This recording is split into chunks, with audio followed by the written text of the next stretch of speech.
Hati orang berhikmat itu bisa membedakan waktu dan dia punya penilaian yang tepat. Dia tahu dia bicara sama siapa, di hadapan siapa, masalah isunya apa, solusinya di mana, dan gimana dia menempatkan diri. Dia perhatikan metode yang dia pilih, prosedur yang dia akan ikuti. Dia nggak akan halalkan semuanya dan pukul rata. Kalau Anda belum subscribe di channel ini, segera supaya Anda bisa mengikuti terus rema-rema dari Roh Kudus ya.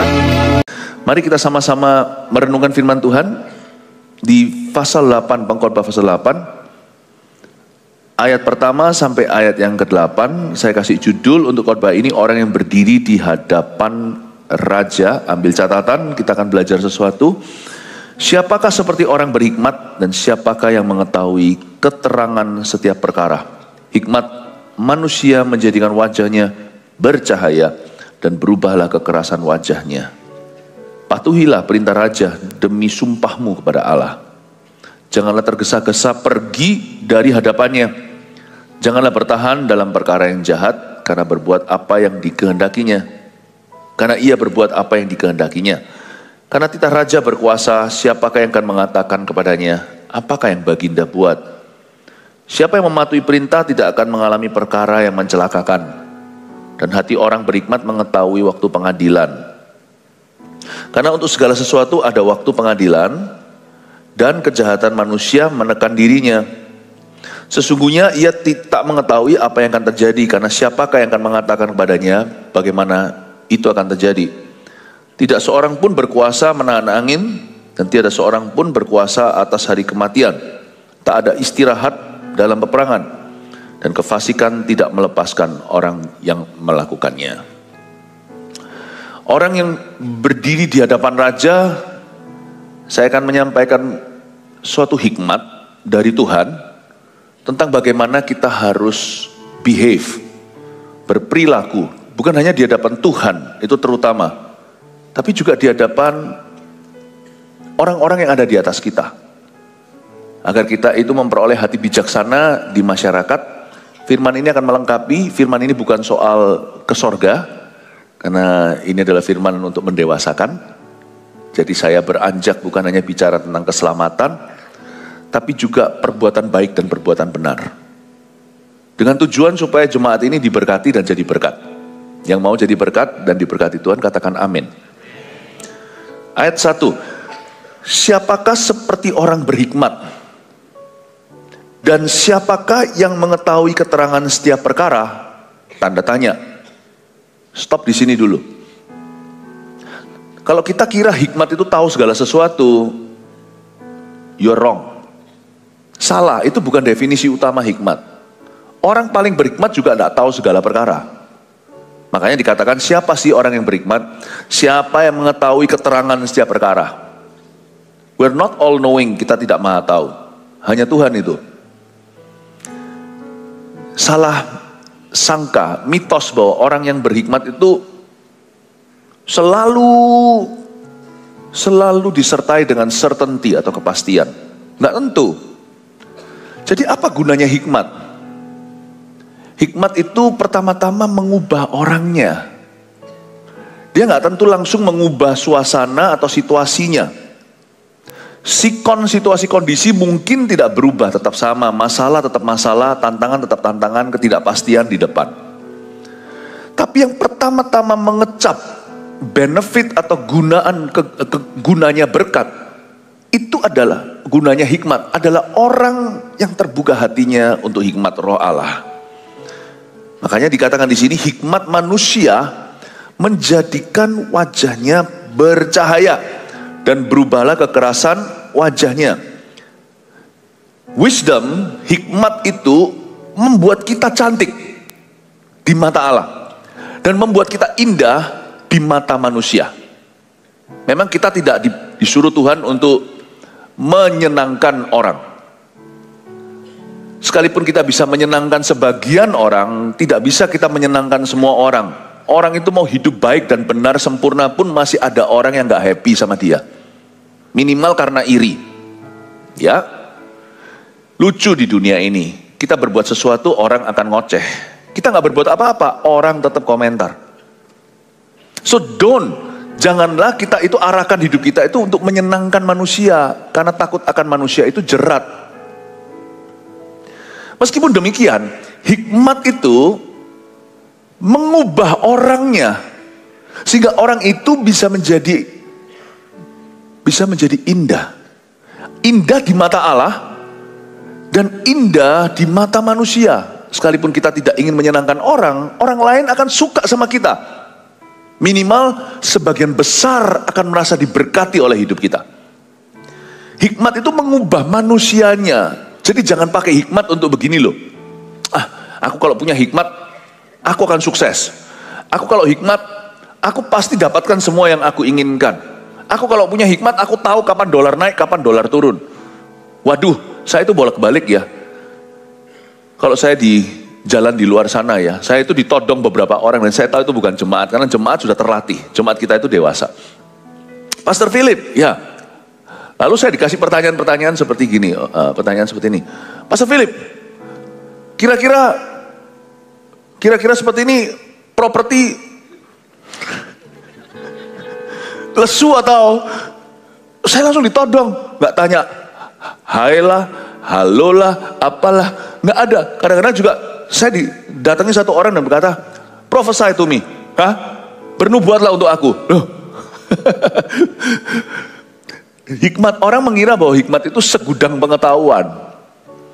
Hikmat itu membuat hidup lebih mudah. You're wrong. Hikmat tidak menjamin itu semua.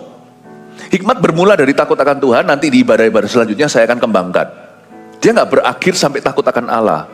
Memang ada yang namanya dimensi-dimensi pengetahuan yang hanya boleh dimiliki oleh orang-orang bijaksana. Kalau kita ini sebagai orang Majus, ada hal-hal tertentu yang sungguh-sungguh kita terima dari Kristus yang orang-orang hidup fasik tidak akan memperolehnya.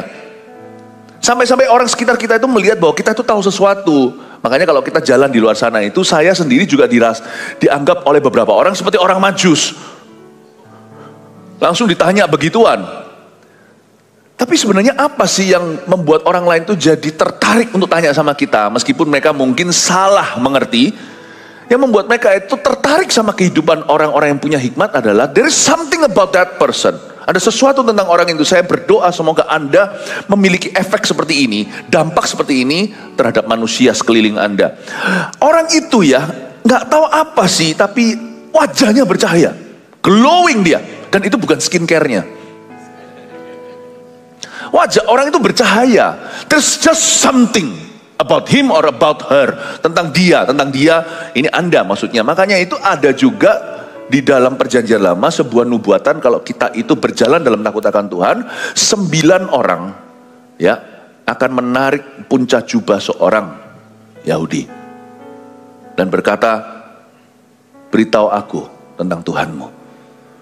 Hikmat itu tidak mengubah siapa-siapa dulu, hikmat itu mengubah kita dulu. Bukan berarti kita sempurna, enggak ya. Dan bukan berarti semua orang akan mengagumi kita, enggak ya. Pasti ada orang-orang yang sangat ilfil sama kita. Akan ada orang-orang yang selalu juling melihat kita.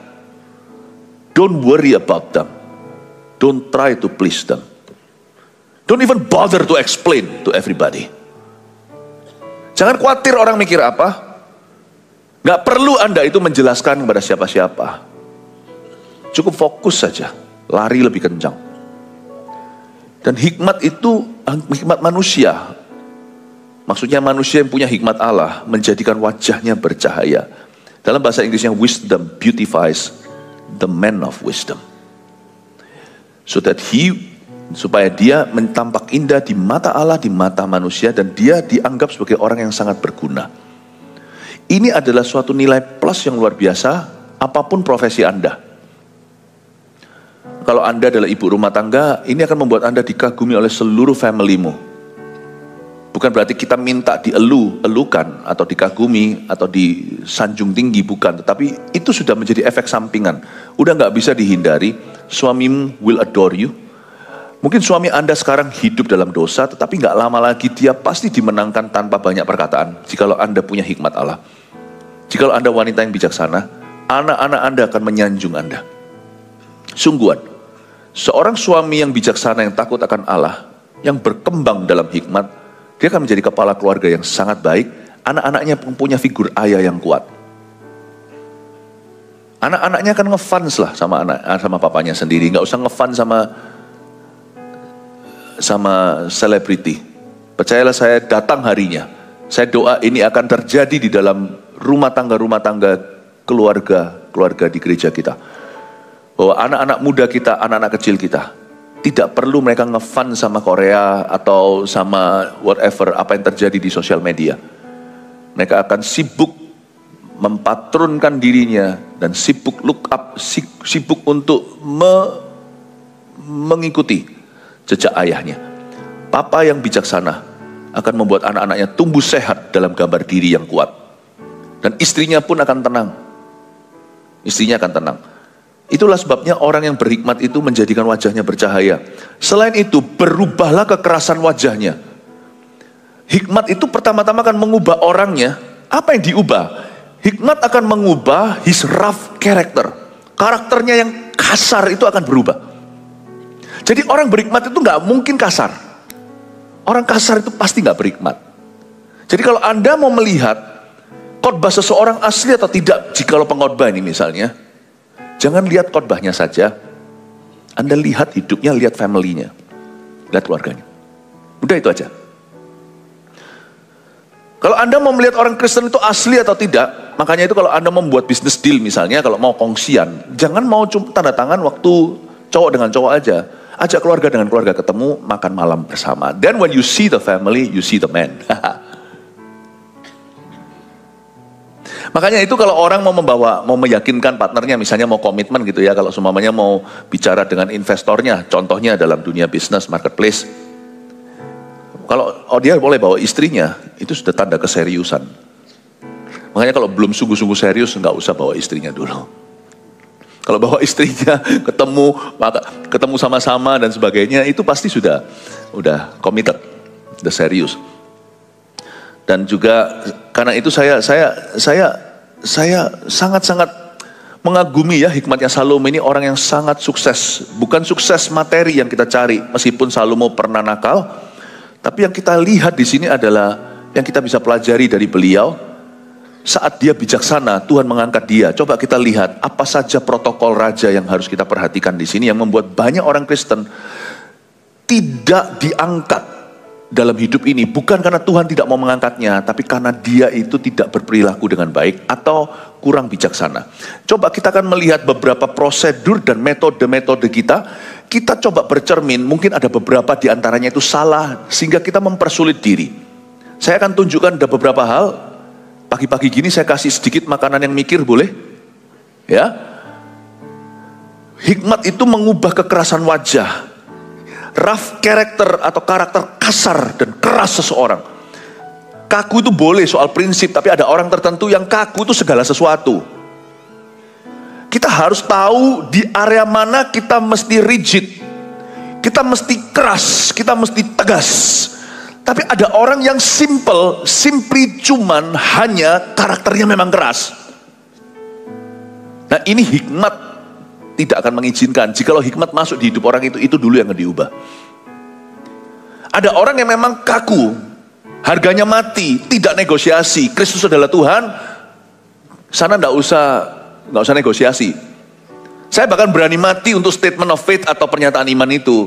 Seperti martir-martir yang dibakar hidup-hidup, yang digantung, yang dibunuh, dieksekusi. Mereka kaku. Kalau nggak kaku, mereka kompromi. Tapi ada orang itu yang memang cuma keras saja. Entah dia kenapa keras, mungkin karena pembawaannya, memang karena itu adalah personality trait, atau memang sudah menjadi kepribadiannya sejak dia lahir, atau temperamennya. Kenapa dia keras juga bisa alasan lain, misalnya misalnya cara dia dibesarkan, memang orang tuanya keras. Ada orang yang keras karena pekerjaannya keras, misalnya orang itu adalah tentara. Sudah biasa dengan yang namanya dibentak-bentak. Siap gak? Udah biasa dengan teriak-teriak, jadi di rumah juga dibawa. Whatever it is, if you have wisdom, God will give you the wisdom. Tuhan akan memberimu hikmat kapan kita keras, kapan kita tidak. Jangan nanti sampai di rumah lihat bayinya nangis, diam gak? Ya sana tentara aku tahu, tapi di sini papa gitu loh. Jangan gitu. Hikmat itu mengubah kekerasan wajahnya. Sehingga orang keras pada tempatnya atau orang tegas pada tempatnya. Tapi orang yang tegas dan keras, bukan tegas keras, malah kasar di setiap waktu, orang itu tidak bijaksana. Hikmat itu mengubah rough karakter seseorang. Karakter seseorang yang kasar. Gak tentu kasar itu selalu bicara tentang keras. Kasar itu juga bisa bicara tentang sombong. Seperti si Yusuf itu yang kecil, waktu dia suka membual ke koko-kokonya, akhirnya dia dijual kan ke Potifar. Itu mengubah dia. Ketika akhirnya koko-kokonya suatu hari datang, dia gak marahin mereka dan dia tidak sok-sokan lagi. Dia rangkul mereka, it's okay, kamu berniat untuk mencelakai, tapi Tuhan pakai itu menjadi jalan untuk aku memberkati. Coba lihat ya perubahannya ya. Wisdom has really grown in this young man. Hikmat sungguh-sungguh bertumbuh dan bertambah dalam kehidupan anak muda ini. Hikmat mengubah rough karakter seseorang menjadi sweet atau menjadi manis. Menjadi berkenan di depan Tuhan dan berkenan kepada manusia. Penting loh, catat ini, sekalipun saya sudah kasih disclaimernya di depan bahwa kita tidak dipanggil oleh Tuhan untuk menyenangkan orang, tapi kita tetap perlu berkenan sama manusia loh. Di konteks yang tepat. Nah banyak orang ini begini, karena dia terlalu kaku, sama semua orang diajak berantem, dia gak pernah langgeng, lalu dia komplain sama Tuhan, kenapa ya kok tidak ada satu pun dalam hidupku ini yang bisa awet. Salah sendiri, wong sana itu keras orangnya. Mana-mana itu selalu jadi oposisi, berasa dirinya polisi padahal bukan aparat. Kemana-mana itu selalu berusaha untuk mengkritisi. Loh boleh kita itu punya kalau kita mengkritik demi membangun, saya tahu. Tapi ada orang yang memang kritikus. Makanya Anda dihindari. Keras tidak pada tempatnya dan sama semua orang begitu. Kerja sama siapapun, di bawah siapapun nggak bisa. Mental semua. Dan ada orang yang di posisi bos keras sekali, makanya lihat, jangankan pegawainya keluar masuk, itu company ya, perusahaan ya, pintu luar, pintu depannya memang lebar, pintu belakangnya lebih lebar loh, itu orang bocor di situ terus. Bahkan pembantu di rumah tangga pun, ini pekerjaan mulia, itu nggak tahan semuanya, suster semua pergi. Nggak ada orang yang kerja itu lebih dari 2 tahun, 3 tahun itu di tempatnya dia, nggak ada. Hikmat mengubah kekerasan wajah. Tolong introspeksi.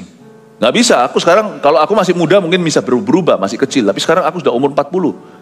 Hikmat nggak kenal usia. Dia bisa mengubah orok bayi, dia bisa mengubah orang tua.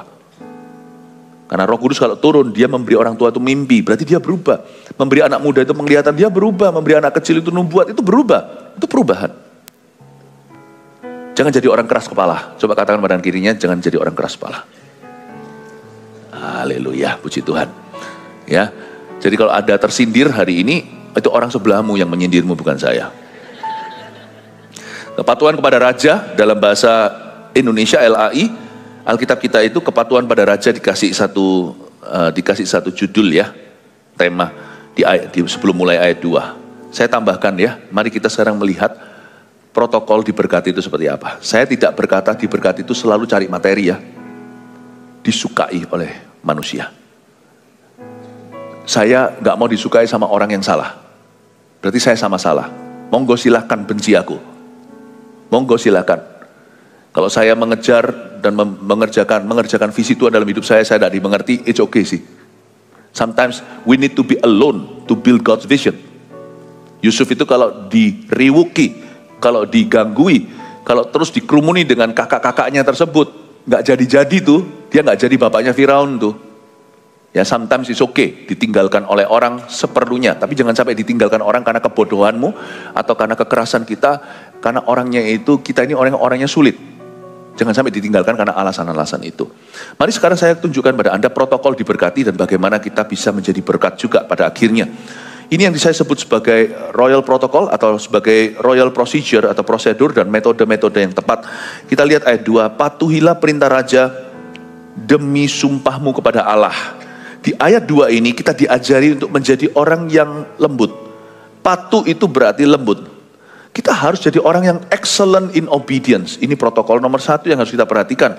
Untuk kita itu mengalami promosi di dalam dunia Tuhan maupun di dalam dunia ini, kita mesti belajar to be excellent in obedience. Paham ya? Ada macam-macam anak. Ada anak yang suka membangkang. Ada anak yang nurut. Sebelum saya akan masuk ke arah yes man, seputar ini nanti di ayat berikutnya saya jelaskan. Tapi coba renungkan. Ada anak, misalnya kita punya 2 anak. Satu ini dua-dua ya, kita pasti cinta. Dua-dua pasti cinta. Ya. Dua-dua ini anak kandung, apalagi. Pasti kita kasih. Cuman yang satu ini suka bangkang terus. Yang satu itu nurut terus. Kira-kira kasih tetap sama, mana yang berkenan?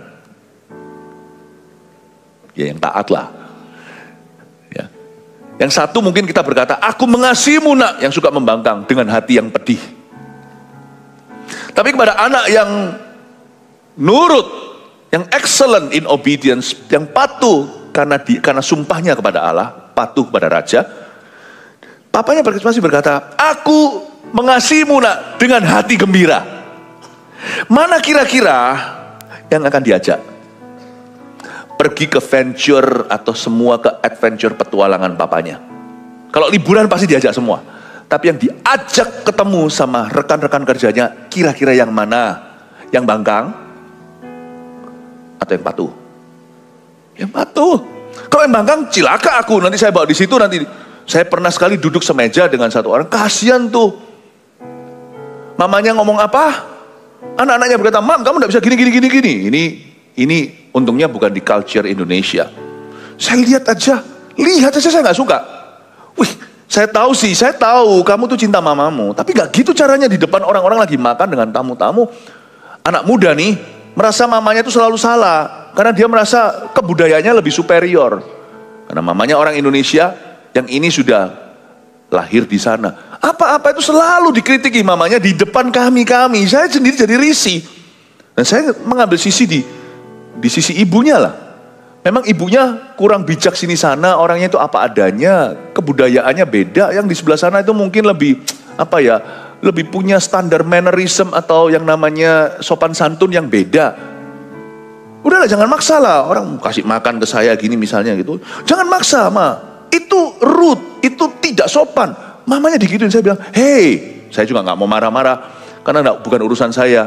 Jangan Anda terbawa-bawa dalam emosi orang lain. Waktu saya diberitahu, mamanya dimarahin di depan saya karena kasih makanan ke saya bilang, hey, it's okay, I'm hungry. Tapi dalam hati, ampun deh anak ini. Ini kalau ada anak kayak begini tak telan sama saya, masukin perut saya lagi. Jangan masuk perut ibu, tidak layak dia, masukin perut ayah aja, supaya keluarnya di jamban. Kira-kira mana yang kau bawa? Dua-dua dicinta. Salah satu kalau misalnya ini tabrakan atau itu tabrakan, papanya pasti akan membawanya ke rumah sakit, ke ICU, ke UGD maksudnya. Dan kalau ada yang mati di antara mereka pasti ditangisi. Tapi yang ku bawa yang ini loh. Protokol diberkati itu, you must be excellent in obedience. Itu sungguhan. Protokol diselamatkan gak ada, cuma-cuma. But if you want to be promoted in life, belajar obedience. Kalau Anda kerja di bawah siapa, jangan gigit tangan yang memberimu pekerjaan. Nah, sekarang saya akan masuk ke area yes man. Berarti kita selalu yes man? Oh no. Apakah kita selalu yes man? No man. Nah, sekarang saya jelaskan ya. Coba kita lihat dulu ayat yang ketiga. Janganlah tergesa-gesa pergi dari hadapannya. Lu jangan terburu-buru. Janganlah bertahan dalam perkara yang jahat. Karena ia berbuat apa yang dikehendakinya. Maksudnya ini raja. Kamu jangan tergesa-gesa pergi dari hadapannya. Khotbah ini kan judulnya orang yang berdiri di hadapan raja. You see, sekarang kita hubungannya dengan Tuhan. Kalau kita tuh serius dengan sesuatu ya, jangan tergesa-gesa untuk selesai. Jangan tergesa-gesa pergi dari hadapannya, menunjukkan orang yang komitmen pasti nggak terburu-buru tentang hal itu yang dia komitmeni. Nggak akan terburu-buru. Kalau Anda melihat ada satu orang, dia berkata mau komitmen sama Anda, misalnya ini orang pacaran. Tapi dia sudah mau bawa Anda ke ranjang sebelum pernikahan. You don't believe a thing kalau orang itu committed to you. Sebab komitmen apapun tidak akan terburu-buru. Dia tidak akan tergesa-gesa. Tadi malam saya baru khotbah sama AOG 2 kali. Saya beritahu, pacaran taruhlah 5 tahun. Tapi kalau kita hidup panjang, kita itu bisa rayakan 50th anniversary loh. Pernikahan emas yaitu 50 tahun. Ini tuh apa artinya 5 dengan 50? Jangan tergesa-gesa, jangan terburu-buru. tabur yang benar di sini supaya nuai yang benar di situ. Apalagi nanti 5 ini kalau dikasih 5 anak, menuainya banyak. Betul ya? Saya ngomong sama anak-anak muda, mereka lihatin saya. Mungkin belum ada orang yang lebih tua yang ngomong begitu sama mereka. Biasanya cuma beritahu jangan, tapi mereka nggak diberitahu why atau kenapa. Di sini saya jelaskan rasionalnya. Guys, anak-anak muda sekarang itu pintar-pintar. Kita nggak bisa ngomongnya sekedar, nggak boleh, Tuhan berkata nggak boleh. Lu jelasin kenapa Tuhan berkata nggak boleh. Ya. Nah sekarang ini, di ayat ini dikatakan jangan tergesa-gesa pergi dari hadapannya. Kalau kita komitmen tentang sesuatu, jangan tergesa-gesa pergi dari situ. Gak hanya soal pacaran. Tapi ketika Anda misalnya, Anda sungguh-sungguh mau belajar sesuatu. Belajar satu skill misalnya, suatu keahlian. Anda tidak akan tergesa-gesa. Anda pasti akan sungguh-sungguh. Karena apapun yang tidak asal-asalan, tidak akan terburu-buru. Whatever you commit your heart to, you'll take time. Kita pasti akan kasih waktu. Ada orang pernah ngomong sama saya, tidak ada waktu saya pelayanan. Ya sudah gak apa-apa, jangan dibantah. Ya memang itu prioritasnya, ya sudah leave him alone. Ada orang berkata sama saya, gak ada waktu saya ke gereja. Hah? Dalam hati lo ya, 7 hari, 1 hari aja gak ada waktu. Oke. Saya pernah sekali memberikan balasan secukupnya. Tapi menurut saya ini hikmat, jangan dicoba. Setiap orang kan beda-beda ya. Ada orang yang gak pernah punya waktu, suatu hari dia kena sakit keras atau kena masalah besar. Tanya sama saya jewer dulu telinganya supaya dia rendah hati. Karena ini orang yang punya kemampuan, punya kedudukan.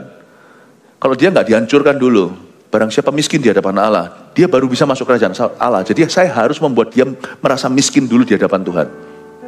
Dia tanya sama saya, bisa nggak Pastor Philip gini. Dia bilang, saya belum, nggak ada waktu. Kaget dia waktu saya ngomong gitu, saya nggak ada waktu. Ayolah Pastor Philip tolong. Baik. Saya beritahu, ubahlah sikap hatimu dulu pada Tuhan. Baru saya doakan. Saya tidak basa-basi, karena orang ini tahu, orang ini biasa mendengar basa-basi orang tak doakan. Karena kalau saya ngomong sama satu orang tak doakan, saya akan minta update dari orang itu, saya yang kejar. Jadi saya tidak, kalau saya ngomong doakan itu saya doakan, kalau saya nggak doakan, saya tidak akan tawarkan. Saya orangnya apa adanya ngomong ya, enggak. Akhirnya orang ini respect kan, jadi dia nggak bisa sembarang lempar semua orang kiri kanannya berkata tak doakan, tapi nggak ada yang sungguh-sungguh. Saya bilang saya nggak doakan, saya nggak ada waktu. Dia kayak tersindir, pertama mau ngamuk sama saya, jangan marah Bu, Anda sakit. Sayangnya dia lihat saya, Pastor Philip mau ngomong apa? Sebenarnya apa yang hendak kau katakan gitulah. Saya bilang, sikap hatimu sama Tuhan itu kayak begitu, sekarang butuh cari Tuhan. Jadi Pastor Philip mau doakan gak? Mau. Oke, saya doakan.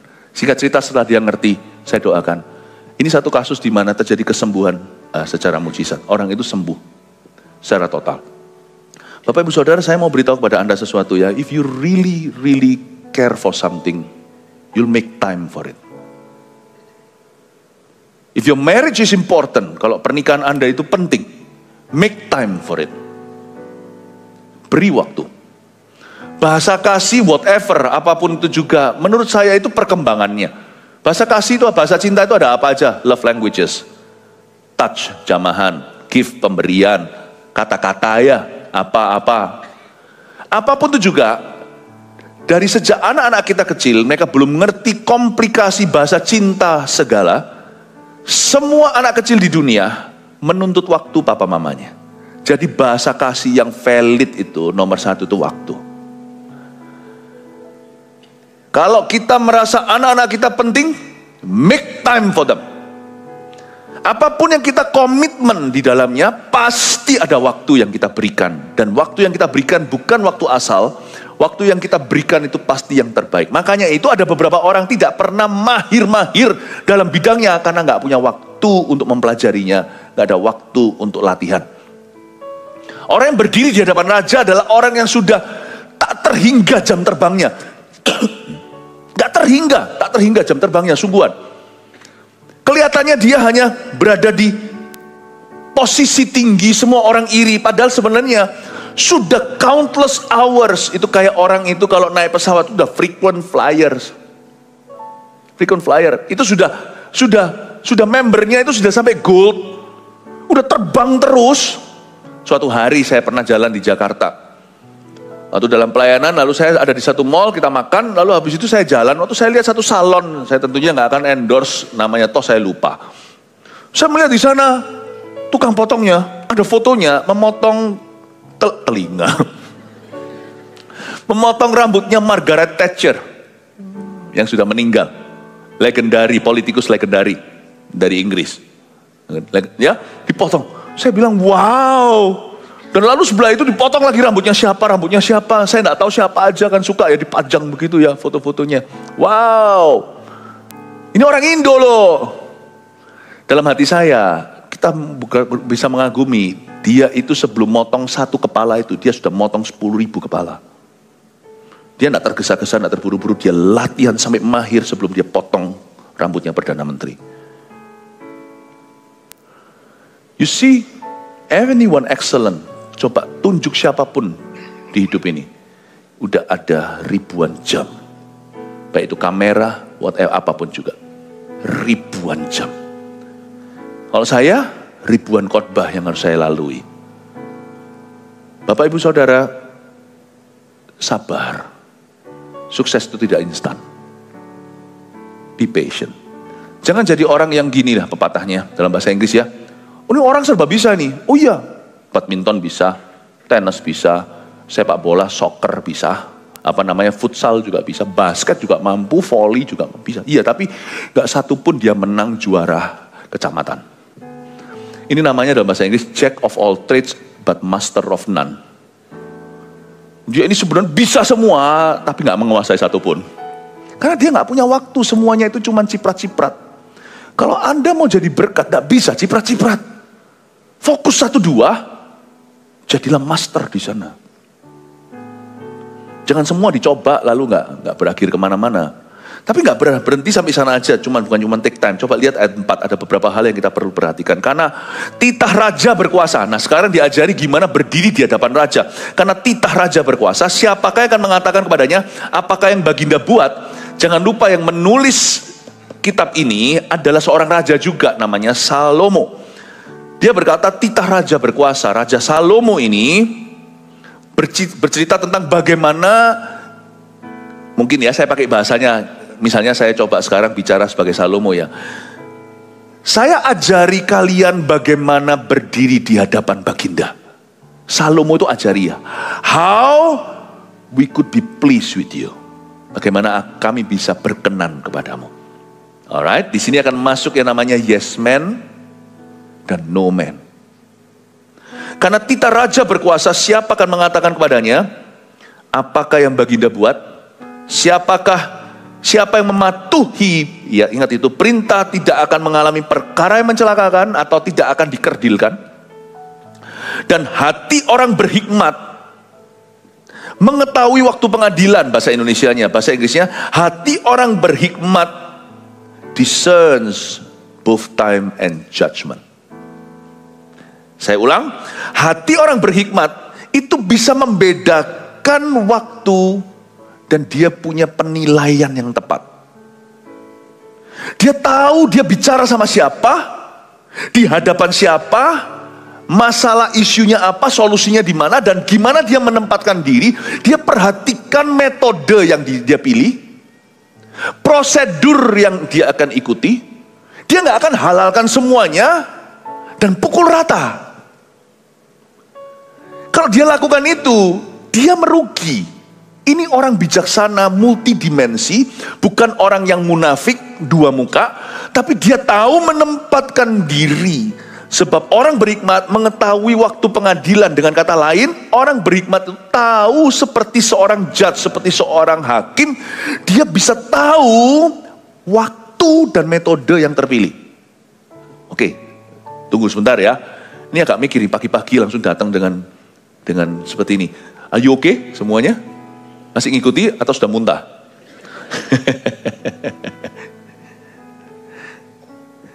Seorang yes man tidak bisa baca itu. Ya pak, ya pak, yes man, nggak pernah total patuh, tapi nggak mikir. Tapi juga ada orang yang namanya no man. Apa-apa selalu no dulu. Apa-apa selalu taruh curiga dulu, selalu negatif dulu. Orang seperti ini juga tidak akan diangkat. Saya nggak pernah jadi yes man dalam hidup ini, tapi saya juga tidak pernah jadi no man.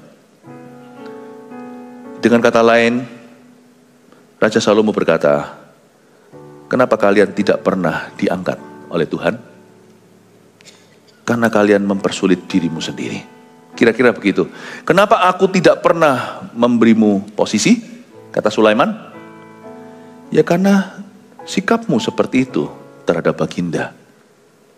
Bapak Ibu Saudara, kita diajari di sini bahwa favor itu ada.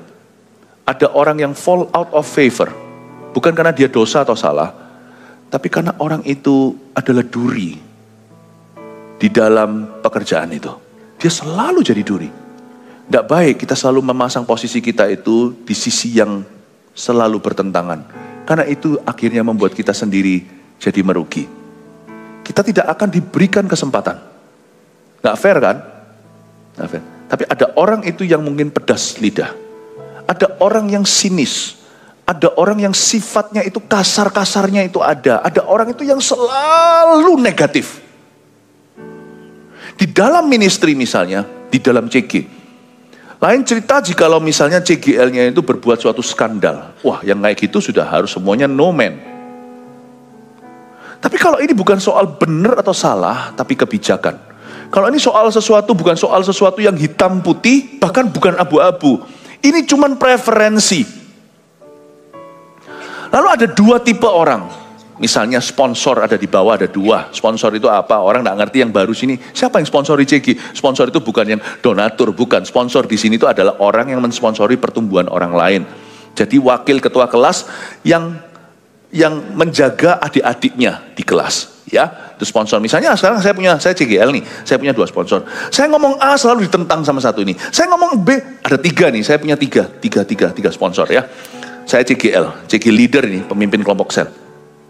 Yang satu ini selalu nentang saya. Saya ngomong apa aja selalu di debat. Ngomong apa aja dia selalu miring dulu. Pokoknya dia taruh dirinya di posisi. Kalau dalam hal saya itu selalu gini. Guilty until proven innocent. Paham? Kalau kita taunya praduga tak bersalah, artinya orang itu benar dulu sampai dia terbukti salah. Jadi polisi tangkap dia untuk taruh di custody, tunggu dulu sampai semua bukti, lalu nanti akan ada sistem, akan ada proses peradilan. Di mana ini loh buktinya, ini loh pisau yang kau pakai untuk bunuh segalanya, nah, dengan tes DNA segalanya ketahuan bahwa you are the murderer, adalah pembunuhnya. Oke, langsung ditangkap, langsung divonis berapa tahun atau seumur hidup. Tapi ada juga yang begini. Mungkin ini stylenya beda, ini stylenya Pyongyang mungkin ya. Eksekusi dulu, tidak perlu bukti. Misalnya begitu. Ada orang itu tentu tidak bisa. Kamu itu pokoknya guilty terus, di mata aku itu kamu bersalah, sampai kamu terus membuktikan, tiap bulan, tiap gerakan, tiap tindakan, tiap keputusan, tiap langkah. You explain to me, kamu jelaskan ke aku. Kenapa begitu? Setelah jelasnya cukup baru, oke, boleh. Nanti besok, begitu lagi, guilty, salah. Kamu salah, di mataku kamu selalu salah. Lalu setelah dijelaskan, benar sekali-kali. Nah dia lupa, dia sponsornya, ini CGL-nya. Dia lupa diri, dalam hal ini siapa baginda. Sorry, ini bukan bicara tentang kerajaan atau bicara tentang raja, bukan. Baginda di sini bukan bicara tentang tahta, tapi bicara tentang posisi lebih tinggi, bicara tentang leadership dan kepemimpinan. Sulit, orang kayak gini itu akan dicintai, tapi sulit diangkat. Paham ya? Sulit, karena dia selalu no man. Tapi dia juga punya satu orang lagi yang yes man. Apa-apa, ya kok. Tapi habis itu jalankan tanpa pengetahuan, tanpa pengertian, tanpa pemahaman. Jalannya juga asal-asalan. Orang seperti ini juga buat kita khawatir lah. Yes man. Ya. Nanti kalau ada aliran sesat datang, dia juga yes. Tapi ada orang tipe ketiga. Adalah orang yang innocent until proven guilty. Dia belajar, dia tanya, bahkan dia memperlengkapi. Tapi bukannya tanpa loyalty atau loyalitas dan tanpa hati yang menundukkan dengan betul. Penundukan diri itu bukan buta. Penundukan diri itu firman di Ibrani. Dan dia datang membawa dirinya ke tata kita dulu ke mezbah, dan dia bersama-sama menggarap itu, dan aku sepakat seia sekata seperti pembawa senjata Yonatan. Namun demikian akan diberitahu, Pak Yonatan, kiri, kanan, ayunkan pedangmu ke sini ke situ. Dia yang menusuk di belakang apa yang luput dari Yonatan. Jadi orang yang memperlengkapi, orang yang sehati, orang yang ngerti loyalty. Saya yakin kalau saya punya 3 ini, yang ketiga saya kasih kesempatan. Bukan yang pertama yes man, yang no man juga enggak. Karena saya akan susah. Saya akan menjadi anjing yang kejar ekornya terus kalau saya sama yang no man. Kalau sama yes man, semua badan saya ekor semua. Tapi kalau ini, saya anjing yang akan dapat partner anjing satunya, herder dengan herder yang bisa menjaga rumah. Ini protokol raja. Orang yang berdiri di hadapan raja bukan orang yang mempersulit raja. Orang yang berdiri di hadapan raja bukan orang yang menjilat raja. God never calls us untuk menjadi seorang penjilat. Tapi Tuhan memanggil kita untuk menjadi pelengkap. Karena itu, Salomo tahu siapa yang kutaruh di administrasiku adalah orang-orang yang tipe 3 tadi. Bapak Ibu Saudara, ini mungkin menjelaskan kenapa kita sampai hari ini belum menjadi orang kepercayaan. Siapa-siapa tahu apa-apa. Antara kita terlalu lembek, atau kita itu selalu menjadi oposan. Bapak Ibu Saudara, ini memberikan kepada kita sebuah, tapi kita juga nggak bisa memprotesnya. Company segalanya itu kebijakan, atau pelayanan, ataupun suatu kerajaan sungguhan. Tuhan itu memberikan wewenang kepada orang-orang berada di posnya. Dan ini bukan soal dosa, ya benar dan salah. Setiap orang pada wewenang itu, yang takut akan Tuhan pun berhak memilih atau tidak memilih. Oleh karena itu, taruhlah dirimu selalu berada di posisi untuk dipilih Tuhan dan dipilih oleh orang-orang yang Tuhan utus dalam kehidupanmu. Saya belajar satu hal dalam hidup saya. Dulu waktu saya masih baru bertobat, saya menulis sebuah lagu, tapi lagu itu mungkin sekarang melodinya sudah jadi jadul. Ya, ada banyak lagu yang saya tulis itu tidak pernah dirilis. Tapi salah satu yang saya tulis itu, tulisannya gini, liriknya aja ya, nggak usah melodinya, malu saya. Jauh sekarang sama GMS Live semuanya. Choose me Lord, anoint me Lord, you can trust me to bring, you can trust me, lupa saya. You can trust me to bring the good news. Kalimatnya itu choose me Lord, pilih aku Tuhan. Anoint me Lord, urapi aku. Engkau bisa percayakan kabar baikmu kepadaku. Saya tulis lagu itu karena saya buat komitmen dalam hidup ini. Saya akan ikut protokolernya Tuhan. I will place myself di tempat itu to be chosen by God and to be chosen by man. Untuk dipilih oleh Tuhan dan dipilih oleh manusia. Taruhlah posisimu di sana. Amin. Masih ikuti saya? Puji Tuhan. Gak apa-apa ya, saya kasih sesuatu yang mendalam untuk Anda pikirkan. Karena ini bukan bicara soal hal-hal dasar, tapi ini akan mulai mengotak-atik sesuatu di dalam diri Anda agar terjadi yang namanya perilaku yang diubah oleh Tuhan. Saya berdoa supaya orang tua yang selama ini selalu gap dengan anaknya, nggak bisa crossover, yang selalu sulit, Anda sekarang berada di posisi yang berbeda. Kalau kita juga bisa selalu no man sama anak kita, selalu kita salah ngerti, kita juga tidak akan bawa dia kemana-mana. Atau kita selalu yes man, anaknya mau apa, pokoknya kasih duit aja, apalagi kalau kita rasa guilty, nggak pernah ngasih waktu, kasih, kita juga akan salah di hadapan Tuhan. Saya berdoa ini semua apa yang saya sampaikan ini, kalau Anda cerna baik-baik, Anda dengarkan lagi, Anda catat nanti poinnya, Anda pulang, ini akan membawa kemajuan di whatever relation you have. Apapun keputusan yang Anda ambil. Ayat yang ke-6, karena untuk segala sesuatu ada waktu pengadilan dan kejahatan manusia menekan dirinya. Sekilas saja, segala sesuatu ada waktu dan pengadilan itu bahasa lainnya begini kira-kira. Karena dalam segala sesuatu itu selalu harus kau pilih metode dan prosedurnya. Semua itu ada prefix time for everything. Semua waktu itu harus ditentukan. Kalau kita punya strategi untuk bisa cari uang, kita harus punya strategi dalam hubungan. Strategi ini bukan licik-lician, bukan munafik luar dalam, tidak sama. Tapi strategi ini berarti tahu menempatkan diri. Dan kejahatan manusia menekan dirinya. tangkap ini, kejahatan manusia menekan dirinya itu artinya, ya, kalau kita jangan terbawa pada emosi, yang kudus akan makin kudus, yang cemar akan makin cemar. Di zaman ini sekarang yang berhikmat akan semakin berhikmat, yang bodoh akan semakin bodoh. Jadi kejahatan manusia akan menekan dirinya, ujung-ujungnya bumerang, akhirnya ngantem sendiri kalau kita tidak hikmat, bijaksana, dan kalau kita keras wajahnya. Kalau kita wajahnya tidak bercahaya dan tidak berubah kekerasan wajahnya, akhirnya yang menuai siapa? Bukan orang lain, tetapi manusia itu menekan dirinya sendiri. Tidak ada orang yang bisa mempersulit kita, kecuali kita yang mempersulit diri sendiri. Sesungguhnya ia tak akan mengetahui apa yang akan terjadi, karena siapa yang akan mengatakan kepadanya bagaimana itu akan terjadi. Perkara takdir di tangan Tuhan, tapi perkara hikmat ini, gimana berdiri di hadapan raja, metode yang kau pakai, waktu yang kau nilai, itu semua bukan sesuatu yang tidak kau tahu. Siapa yang akan mengatakan kepadanya bagaimana itu akan terjadi? Sesungguhnya ia tidak mengetahui apa yang akan terjadi. Itu bicara tentang takdir. Tapi kalau waktu, prosedur, metodenya semuanya itu kita tahu. Kita yang menentukan. You see, ada bagian-bagian yang kita tidak tahu. Tapi hari ini kita diajari bagi orang yang mau berdiri di hadapan raja, orang yang mau betul-betul mengalami yang disebut oleh dunia lucky atau keberuntungan.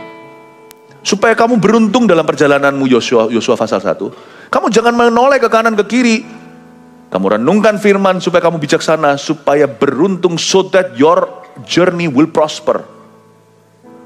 Supaya beruntung perjalananmu, tapi karena ada orang-orang yang tidak memperhatikan ini, mereka menekan dirinya sendiri. Ayat 8, tidak seorang pun berkuasa menahan angin, dan tidak seorang pun berkuasa atas hari kematian.